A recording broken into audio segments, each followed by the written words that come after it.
আর বাকি এক মাস, তারপরেই শুরু হবে শ্রী জগন্নাথ দেবের রথযাত্রা।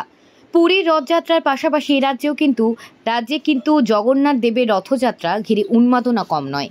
এর মধ্যে অবশ্যই অন্যতম পশ্চিম মেদিনীপুরের মহিষাদলের রথ উৎসব, যা কিনা মাহেশের রথ নামেও পরিচিত। বহু দর্শনার্থী রথযাত্রা দেখতে ভিড় জমান এই ইতিহাস মাখা মহিষাদলের রাস্তায়। আর তাই মহিষাদলের এই প্রাচীন রথযাত্রার প্রস্তুতি ঘিরে মহিষাদলবাসীর উন্মাদনাও শুরু হয়। সেই সঙ্গে শুরু হয়েছে রথ ও রথ সড়ক সংস্কারের কাজ।